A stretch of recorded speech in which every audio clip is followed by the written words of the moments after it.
that the soul in the body of a person doesn't die.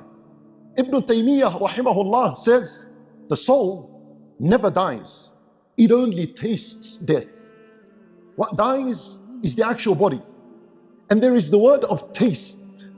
The soul will taste death as it comes out, shifts from hayatul dunya, from the worldly life, transitioning into hayatul barzakh, moving from one to another. That's all. Otherwise, you and your mind and your thought and your ability to sense what's around remains with a person.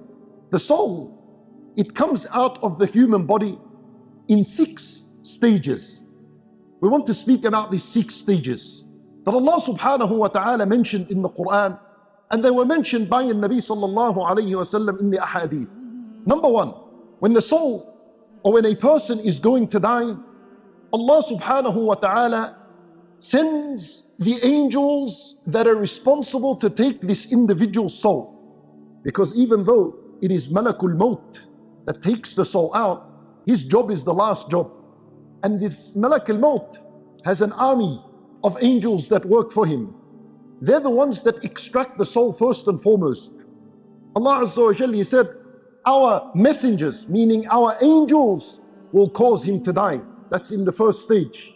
So in the first stage, Allah sends these angels to this person. In the first stage, it is the day of your death. Allahu A'lam, in which hour of the day or hour of the night it would be. But there is a day of death that is written for each and every single one of us. On that day, exactly as soon as this day enters, the angels are prepared and they're ready and they're coming down. The second stage, these angels have arrived. They're at the body now. The second stage is the collection of the soul from the body. So the angels begin by extracting the soul from the tip of the toes. And as a result, the toes go cold and numb. And the soul is being pulled out upwards. So now it's collected from the foot. And it's collected from the shin. And it's collected from the knees. And a person begins to feel coldness and numbness in his feet. And it rises until it reaches the hips, until it reaches his abdominal area. It comes out from the tips of his fingers until it reaches his arm, his hand. It goes all the way. This is the angels' job. They begin to extract and prepare this soul to come out. And a person senses that something is happening and something is going wrong with his body. That's when all these machines, if he's in the hospital, begin to give abnormal readings.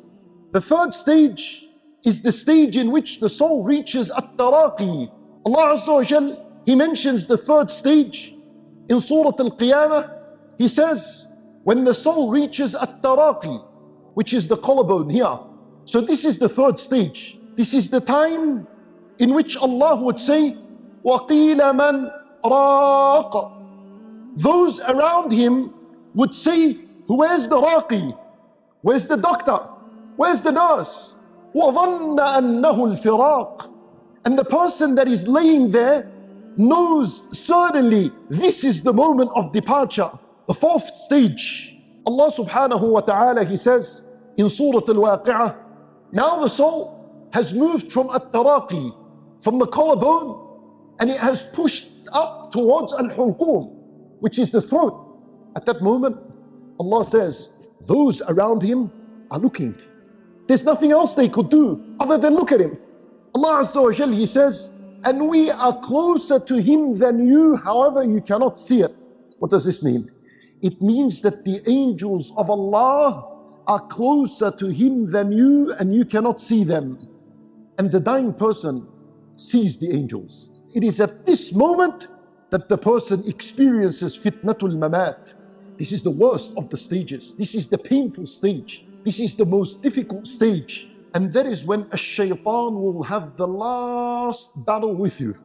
He will use all his energy he has and all his skill to cause you to doubt Allah and His Messenger and Islam. The fifth stage, and this is now the extraction of the soul. And this is the job of Malakul Maut, the big boss. This is his job now.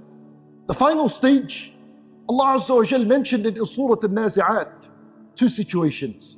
Malak al-Maut ripping out the soul from this body. وَالنَّاشِطَاتِ نَشْطًا is an-nasht. An-nasht is to undo a shoelace effortlessly. That's how the believer's soul is extracted, whereas the disbeliever's soul, it is ripped out